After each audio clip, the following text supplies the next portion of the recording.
Welcome to Storiology, the podcast. I am your host, Michelle, and this is my lovely guest, Sanna. Oh. I was like, do I say my own name?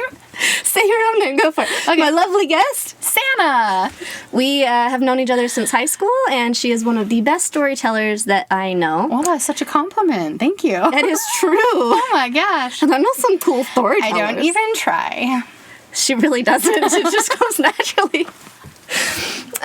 Sanna is a nail stylist, but not just any nail stylist. She is a traveling nail stylist.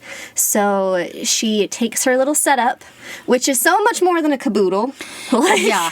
I think that's something people don't realize is it's more than just a bottle of polish that I bring with me. Like, there's all sorts of equipment that needs to come with you when you're doing someone's nails.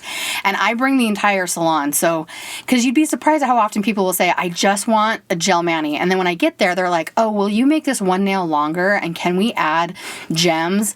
And those are all different things. So I bring everything because you just never know. And I just make it work. Yeah, it's a cool setup. I've seen pictures on your Instagram, and I have... and also on your Instagram, I saw Reba McIntyre. Yeah! Believe it or not, she is not the only famous person that I've done, but she is the only, she's one of the only famous people that I can, like, talk about. The first time I did someone famous, they had me sign an NDA that I wouldn't talk about it for 5 years, and that ends the end of this year, so... Maybe exciting. I can talk about it then. But yes, Reba McIntyre was such a dream. She was so freaking sweet.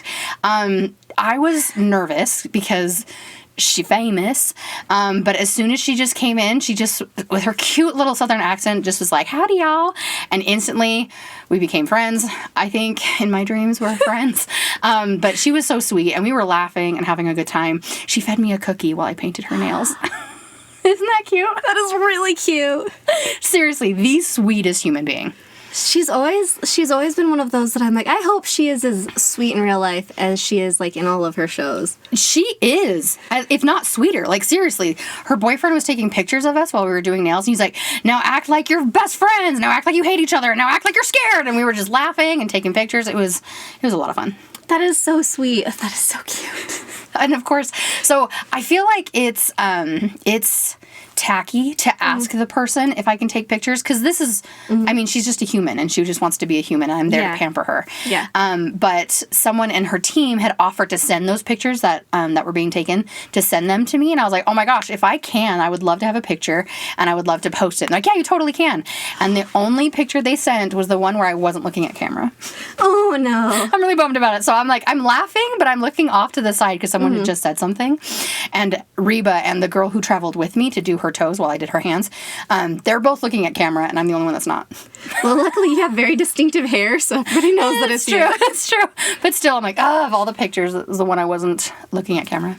Oh, that is kind of sad. Yeah, but at the same time, like, still amazing got to do your nails. It really was. It was quite the experience. So, like, when they called you, did they tell you who you were going to be doing? Yes. So they called and said, like, what their name was, and they said that they were with Reba McIntyre, and they needed her nails done. And then the first thing they said was, like, and it really is true, what do you need from us to prove that we really do work with Reba McIntyre? And it wasn't even in my nature to doubt them. I was like, I just believe you. And they're like, okay, good. I was like, okay. And I'm so dumb. I was on my way to a nail appointment, and they needed me to be there backstage at the Vivint Arena Center around the time frame that I would still be at this client's house. Yeah. And so, because I'm dumb, I was like, well, I'll be busy. And she was like, do you know anyone else that travels? And I was like, wait a minute. I'm so sorry. I will make some phone calls, and I will be available. And she has a very specific color that she's been wearing for the last, like, 13-ish years. And I don't have that color. So I immediately was calling around to different salons and different, like, supply stores for this color. And it's actually, like, an easy color that anyone could get. So if you're interested, the color that Reba McIntyre wears is OPI Lincoln in the Park After Dark. It's a super dark purple. It's really pretty. And now we know. And now you can be like Reba McIntyre. Lincoln in the Park After Dark purple. Yes. I love that. From OPI. Random facts that you wouldn't ever need to know, but now you know. I also love that it's kind of a tribute name to Linkin Park. Like, yeah, I know. Isn't that cute? That is really cute. Yeah. Whoever names colors, I think they have a lot of fun. And I think that would be really neat. Like someday in my hopes of dreams, I would love for Sanna Styles to get into manufacturing, and I can manufacture equipment for traveling nail techs, because what I have right now, I'm just kind of making it work for me. But one of the things I would love to do is have like my own product line of different stuff. And if I could name my own colors, that'd be fun. And you're creative, so like that'd be amazing. Thanks. Yeah, I think that'd be fun. I think it would be fun. It would be great. And then one of the other stories that you mentioned that people love to hear from you, because I'm sure as a nail stylist, you're going to people's homes or to hospitals or to shows or wherever it is that they're at and doing your thing there, but you are also probably telling stories and listening to stories. Yes, I feel like storytelling is a big part of just my everyday life, and including in my career. I don't know. It's really fun to hear other people's stories. So when you're in their own home, their guard is down, they're more comfortable, and they're way more open. Whereas in a salon, they might get comfortable with you, but still there's other people nearby. But it is just different when you're in someone's house, and I get to hear all sorts of wonderful stories. Like I'm always telling I come home from work and I tell my husband all the different things that I learned. And like some of it is just wild, and some of it's like super romantic, cute stories that you would like see in a movie. And sometimes it's just like crazy soap drama stories, and it's so much fun. But then I love hearing from the client, and then also if they're talking, then I can like zone in and focus on what I'm doing and get things done faster. If I'm talking, it kind of slows me down, and I don't want to be, they also don't want me there forever. But I also get to tell some of my own stories, because that is part of the relationship with a nail tech and the client is you're getting to know them, but they also like want to get to know you because you're in their house like every so often doing their nails. So yeah. That's so cool. Thank you. Well, and one of your stories that you mentioned is how you met your husband. That is a really popular one. Yeah. Yeah. Would you want to tell the audience? I would love to. So his name is Bob, and he's super cute. We met at a party. He was just a friend of a friend of a friend. He didn't even live in the area, but I mean, and he thought I was cute, and I was not interested at the time. But we did exchange numbers, and not even like a full 24 hours later, and he was texting me super flirty, and he was like, I have a lot of love to give. You've got really nice eyes. I'd make a good boyfriend. And I was like, sir, no. So I put him in the friend zone pretty hard. And, to my surprise, he actually stayed my friend. My experience with guys was that they either wanted something from me or they didn't want to acknowledge that I existed. And so he actually stayed my friend, and we were just texting buddies for a hot minute. Well, then one day, he mentions that he's going to Virginia to visit his family. That's where his mom and brother lived. And I was like, that's neat. I've never been to Virginia. I never have gone there, and I never get to travel. And he's like, oh, did you want to come along? Keep in mind, this is a guy that I've only met once, maybe twice, and I don't actually know much about him. We really were just texting buddies. And going to the other side of the country with a boy I didn't know, who obviously, okay, I left this out, but he had this is such a long story. And it's okay, we've got plenty of time to fill. Well, I hope this doesn't make it hard for you when you're editing later. You never know. I don't know. It might. Well, that's okay. Okay. The story is worth it. Okay, we're going to keep going. The story is worth it. Okay, so in addition to when we first met and he was texting me super flirtatiously, there was another night when he just randomly sent me a text message, and he was like, Sanna, I want you to know that I love you so much. And he says all these really nice things about me. And I was like, oh my gosh, this kid who I've already put in the friend zone. Mr. Love at First Sight. I know. I was like, brosif, you need to chill. I don't even know what is happening. But at that time, I was in a lull funk, and I kind of needed all of those nice words that he said. And so I decided to just move past the whole, like he said, the love thing. Just move past it. L word. I know. Dun, dun, dun. So, anyways, so then when he invited me to go to Virginia with him, I was like, oh my gosh, this kid likes me way more than I like him. And I don't know what I'm going to do. So I messaged him back and I said, okay, yeah, let's go. Honestly, I don't know why. I mean, there's even another long story behind that, but I decided to go to Virginia with a boy I did not know. All right. And And you were not murdered? I was not, thankfully. Thank goodness. But seriously, it could have gone bad. Yeah. I had a relative who was dropping me off at the airport, and it was my grandpa, and he was like, well, tell me more about this Bob guy. And I was like, well, his name is Bob, which I'm pretty sure is short for Robert, and he's got a brother and a mom that live in Virginia. Like, I did not know much. You really didn't. That was really all you had. And he was like, okay, well, I hope he's a good guy and that you have fun. And I was like, yep, me too. Like, what am I doing, guys? That's terrifying. I know. And I was at the airport, and I couldn't remember what he looked like because we'd only seen each other in person twice. And he was a larger man. And you know how sometimes you can, like, make eye contact with someone and, like... Yeah, but you, like, remember their shirt at about nipple height, and that's, like, all you remember? Pretty much. But you know, like, sometimes you can, like... know a person if you lock eyes and you're like, oh, we know each other. Yeah. You know what I'm talking about? Yeah. So what I was doing, like a creep that I am, I'm in the airport making uncomfortable eye contact with every large man that walked by me. Just kind of like, do I know each other? Do we know each other? Do we know each other? And then I see him and instantly I'm like, oh yeah, that's Bob. Yeah. That's Bob. Of course that's Bob. We almost didn't make the flight because, like an idiot, I forgot my ID, my debit card, like all my identification at home.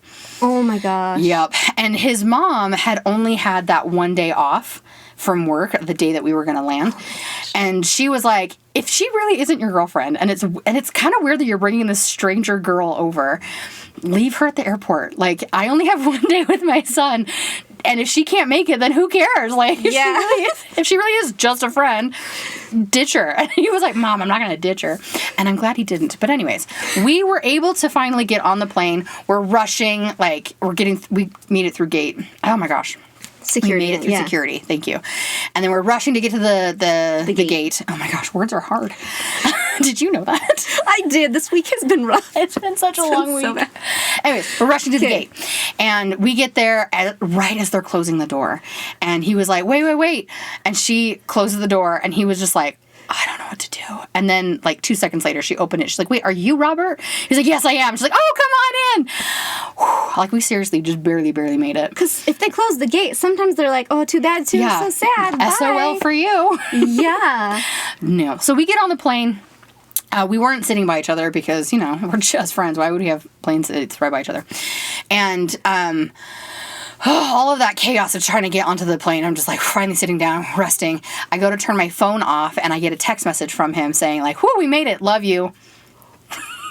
And then the plane takes off, and I'm like, I'm going to Virginia with a boy who really likes me, and I'm not that into him. That's like double L words now. I know. Like, I know.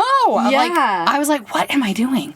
Okay, so the story's already long enough, so we were there for 10 days. We came back engaged, and then we're married 4 months later. Ta-da! Isn't that such a great story? That is a wild story. I know.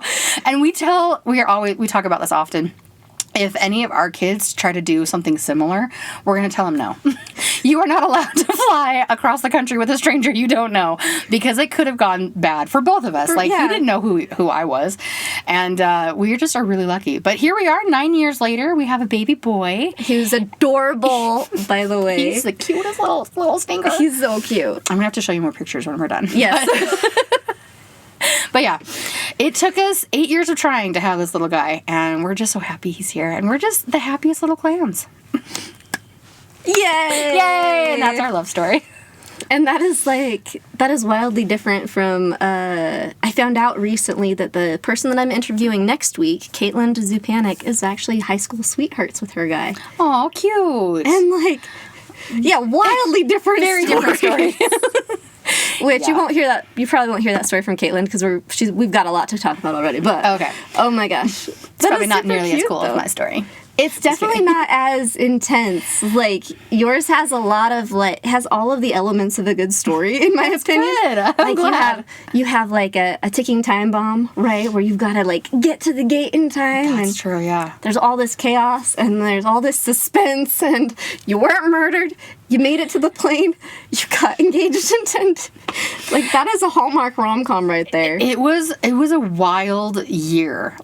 We were married for 6 months when Facebook was like, hey, you've known this person for a year now. And I was like, what?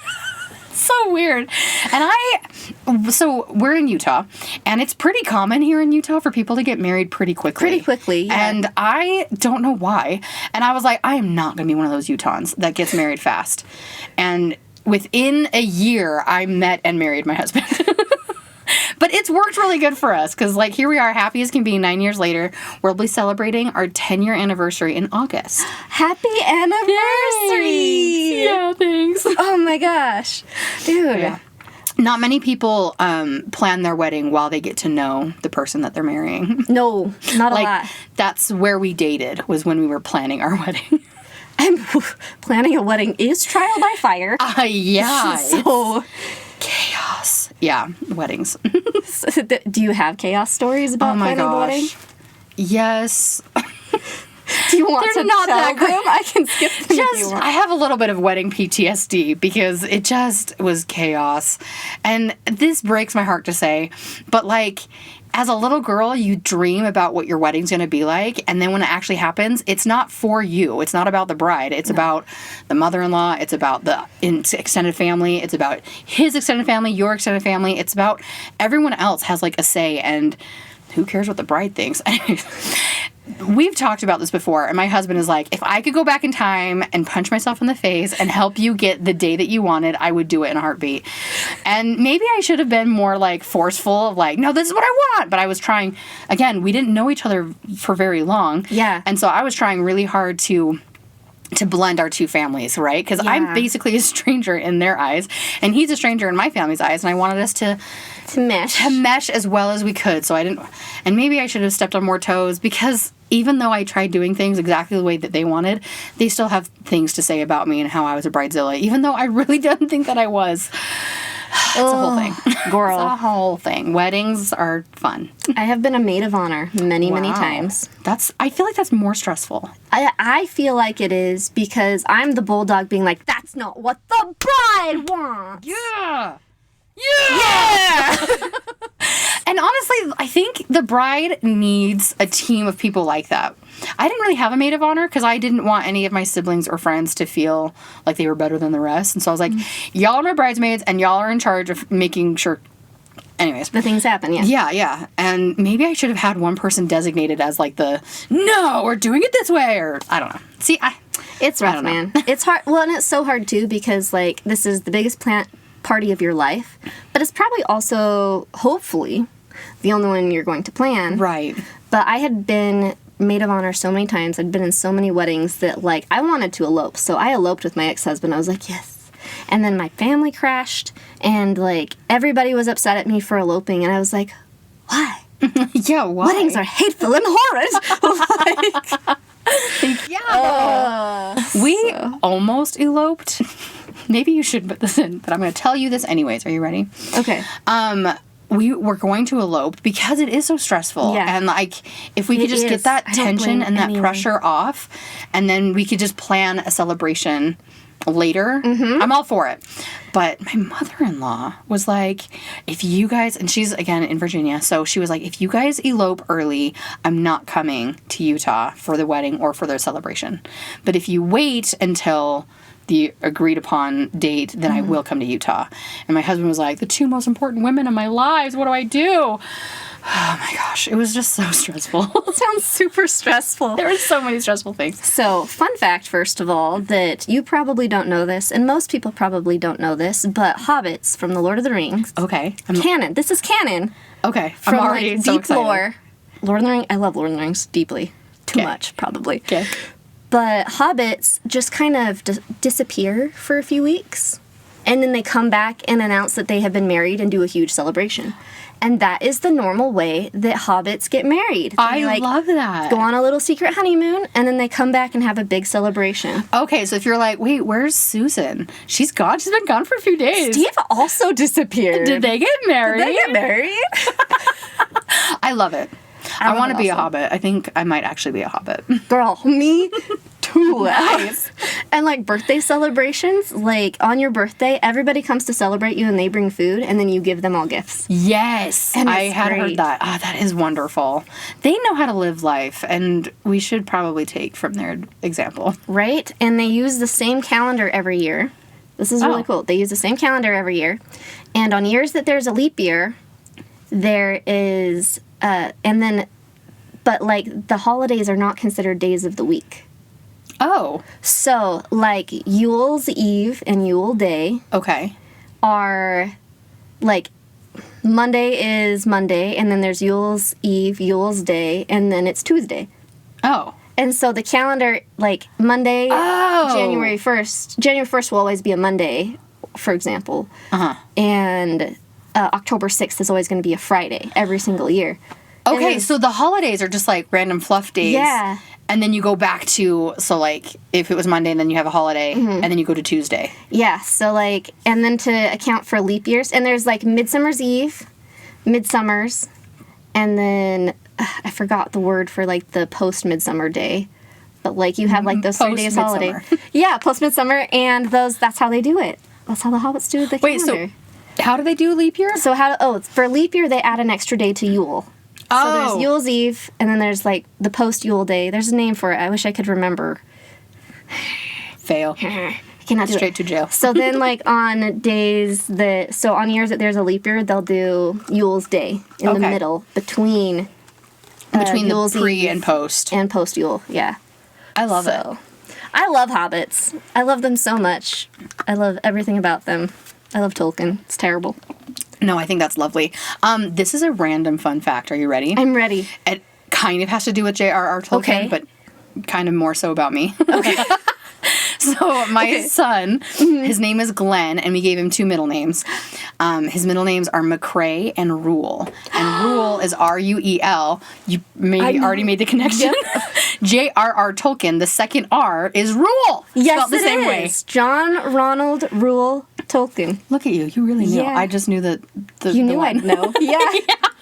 And that's not how we picked the name. No? No, I didn't know that. I didn't know that fun fact until after we'd already been like, this is going to be Glenn's name. Yeah. Rule was my grandfather's father's name. That is cool. I know. It's a fun name. It's unique, and, like, you don't ever really hear it, but I like it. I love it. Yeah. That is fantastic. That's why we picked it. Thank you. Oh my gosh, that is awesome. Thank you. So you're really good at telling stories. Thank you. I've always admired your ability to tell stories. That is really nice to hear, because I didn't know anyone noticed. Thanks. I paid attention. That's so nice. Well, you probably noticed everybody listening to you when you tell a story, though, yeah? Yeah, I think that's one of the things that I'm pretty good at paying attention to is something will happen, and I'll be like, this is a comical story, or this is a good story, and I'll go to tell it, and if I feel like they're not as engaged as I thought they were going to be, I need to do something different. And so, like, I'll switch up the timing, or I'll switch up my oh no, words are hard. Pacing. No, but there's inflection of certain areas, and then I don't know how to explain it, but, like, I'll tell a story, and if they reacted in the parts that I wanted them to react, it almost sounds like I'm manipulating them. But if they react well, and if they're it's called knowing your audience. I just know my audience, and if they're, like, interested, then I'll know, okay, this is a good story, or, like, I told it right, and I can tell that story over and over and over. Yeah, especially in your line of work where you've got situations arising, somebody's having a bad day, you'll be like, you're not going to believe what happened to me in my car last week. Whatever it is, right? I have been told many times by people, they're like, I would sign up to watch your sitcom or to watch you do stand-up comedy. And I'm like, I don't think I could be a stand-up comedian, because on the spot, I'd be like, I have a pencil. And people are like, I would pay attention. And I'm like, really? I got nothing. The stories that I have are just from, like, my real life. And I just tell stories. Well, yeah, but you find the joy in them, you find the comedy in them, and I think that ability to do that makes that storytelling special. And, like, I always have a good time listening to your stories. That's so nice. Like, and I have a book, actually. Oh, it's in the stack. I'm not getting it down. There's, like, 17 books on top of it. Yeah, we could die. Yeah, right? Yeah. But there's a book called The Story Grid that talks about pacing. It's a really interesting read. Oh. Like, how stories are paced, and, like, emotional pacing versus action pacing, and, like, making sure that things are happening when they ought to be happening to make a story entertaining. Okay. And to keep you hooked. And so if you're having kind of like slow build up in this one, you need to be having the other story like the fast action right there. And I feel like you do that really well. Well, thanks. That's good. Yeah, and there's like, in that story, like about you going to the airport and almost missing the plane, like there's literally a plot device that's, the trope is called ticking time bomb, where you have to beat the clock, right? Oh. And That is just naturally there. and it's just naturally there in that story. Wow. Wow. And the story of my husband and I and how we got together, there's several different variations that I can tell that story. Because there's so many, like, even though our story is really fast and quick, it could take centuries to tell you everything. Because there's so many little pieces here and there. And so I kind of will gauge the situation of, like, they'll probably like this part with the strawberries. Because there is a part that is With there. strawberries, is it romantic? It's kind of silly. Sanna, being straight, always. Yeah, that is another thing about my storytelling, is it's always kind of silly. Sorry, my brain just went on several tangents, but okay, but that story of how we got together, there's different parts that I can like slow down the story and really focus on this area and then speed it up from this area. But I just know that like the part that gets the shock factor the most is the fact that I went to Virginia with a boy I did not know. We came back 10 days later, engaged, and then we're married 4 months after that. Yeah, that is a lot of shock factor. It was like bam, bam, bam. And like I really was so like, this guy is into me, I'm not into him. And then we were there, and all of a sudden, and you know what they say about Virginia? That Virginia is for lovers. Yeah. And it's on their true. license plate. Yeah, and it's true, guys. I can testify. So if ever you have to go to Virginia, be careful, because you'll come back engaged. That's why they film all those Hallmark movies there. It's like Virginia in the really? fall. What time of year did you go? We went in April. April? April is also beautiful. Oh, it was so pretty. Yeah. It might be why we fell in love. Just kidding. I was worried that I was like, this is just the Virginia air, and we're going to get back to Utah. And then, but no, I still thought he was super adorbs, and here we are. That's so cute. Blame Virginia. For real. Do you want to hear the strawberry story? Yes. Okay. Twist my arm. Taste it.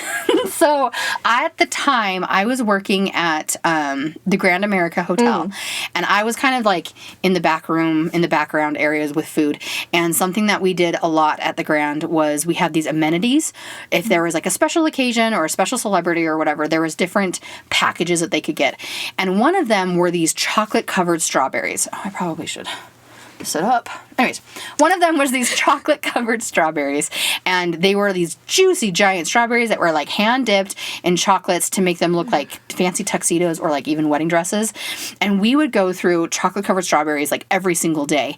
And so sometimes in the department that I was in, you could like set aside some that you could take home later. And I was like, I just had this feeling like I'm going to Virginia with this guy. I'm going to be following him and his family around. I don't know anyone in Virginia. I'm basically a stranger, and I'm going to be like the freaking weirdo that just tagged along. And so I should give him like a thank you gift of some kind. And something that I had available to me was free chocolate-covered strawberries. Like, delectable. I have been to the Grand America. I've had some of their sweets. I'm allergic to chocolate, tragically. Bummer. I know. But That is so sad. But they are, like, all of their sweets are delectable. So I'm sure these were heavenly. Oh my gosh. The pastries, when they would come in, they're like, hey, here's like extra macaroons or here's extra whatever. We would just like, yeah, let's get the free stuff. Anyways, it was a great time. Well, I was like, I'll just set aside a little box of chocolate-covered strawberries, and that'll be like my thank you for letting me tag along and follow you to Virginia. And then I thought, oh my gosh, what if he's like allergic to strawberries or allergic to chocolate? Like, that would be a pretty crappy gift. So we would do this thing where we'd get to know each other via texting. And I was like, so how do you feel about chocolate-covered strawberries? And we would just ask questions like that randomly. Like, how do you feel about this? Or do you like that? Anyway, so I was like, how do you feel about chocolate-covered strawberries? And he was like, I would marry the first girl who gave me a bucket full of those. I know. And I was like, oh, awkward. I hope he forgets that comment, because if we show up at the airport and I give him these strawberries, he's going to be like, do you want? Is this a proposal? Yeah. Are you asking me for my hand in marriage? Yeah. Are you hinting that you want me to ask you a question? Anyways, I was like, hopefully he'll just forget that he made that comment. and I'm going to get him chocolate covered strawberries anyways. So when we were at the airport and we were trying to figure out, because again, I forgot my stuff and we weren't able to get through the gate and we were just trying to problem solve, I was holding onto this box. He's like, what is that? I was like, oh, this is for you. And notice it's a box, not a bucket full, and it's only half full. You said that? Yeah. And he was like, and he had forgotten. So he was like, okay, cool. A half full box of strawberries. And he was so happy. He was like, oh, cool. And he ate them because they were yummy and delicious. Sorry. I'm still recovering from the half full box that is not a bucket. And it is not full, it is half full. Yeah, notice. Yeah. Yeah. See, that's... And bro's just totally forgotten, brain wiped out, like, strawberries. Yeah, and he was like, what a weird thing to say. Oh my gosh. Anyway, so that's how I am as a person. I love that so much. Story. I love that so much. I'm so glad you like that more than the big story. I like them equally, but there's just like... That is... Okay, so... Something about storytelling is sometimes I don't know why a joke will land, but I just notice that it lands, and I'm like, okay, pretty consistently. This is how you tell. Does that land a lot, or is that just that was actually the first time I told that story? Really? Yeah. It's the first time I ever told the story in that way. Like, I've told people before that chocolate covered strawberries and he wanted to marry the girl with a bucket full, and it's embarrassing, but never the way that I just told it now. So. Because there's something about that rapid fire. Notice it's a box and not a bucket, and that it is half full and not full. Like, that rapid fire description of the strawberries. Yeah. I know, and he was just like, that's a lot of details about this box, but okay, thanks. Oh my gosh. Yeah. I'm dying. Good. In the good way. Good. Yeah, we need to hang out more. Yeah, we really should, we honestly. Really should. We don't live that far from each other. We really don't. And I'm down in Lehigh, like, all the time. Are you serious? Yeah, that's kind of where I am. Oh my gosh. Yeah, we really should. We really should. We really should. I would love it. Yeah. This is kind of random, but we Yes. were talking about this before. Stories. And I must just be more of a comical storyteller, because even when I'm telling like a really frustrating story, people are laughing around me.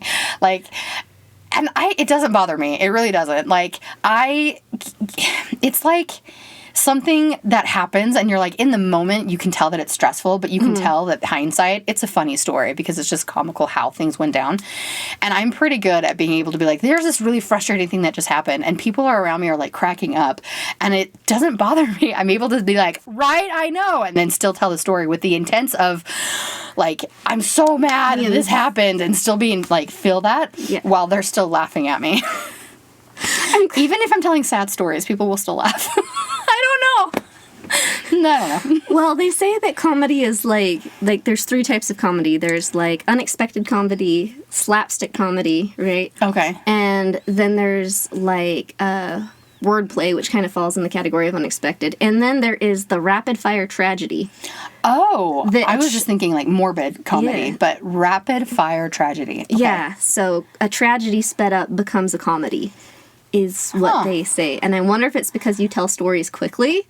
I do. That people just assume that they're that it's comical, or it hits comically because it is rapid fire. Okay. So maybe next time you tell a sad story, try telling it really slow and see what happens. You know, if like it really is sad and I can't have people laughing because that's where we're at in this moment. Yeah. I really slow it down and tell it with the intense intention. Intense intention? That sounded stupid, but... No, it was correct, Okay, though. good. Yeah, it was... That the story deserves, and people, like, I don't know, people be like, oh my gosh, I'm so sorry. I love an alliteration. I love an alliteration, too. Oh my gosh, it's absurd.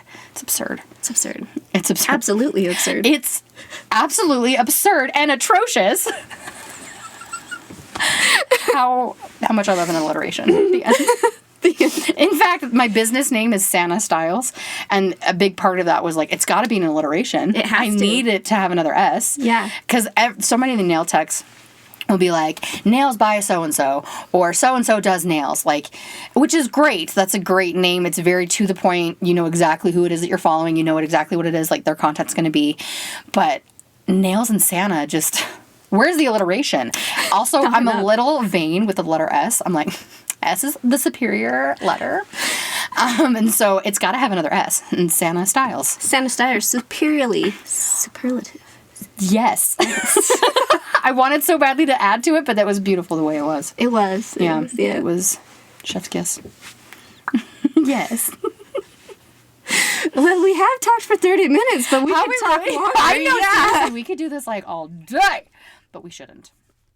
Or should we? I don't know, dude. You have to edit this later. So I do have to edit it. We'll see how it goes. I was like, good I also luck. have to do captions, like double check the captions. Oh, yeah.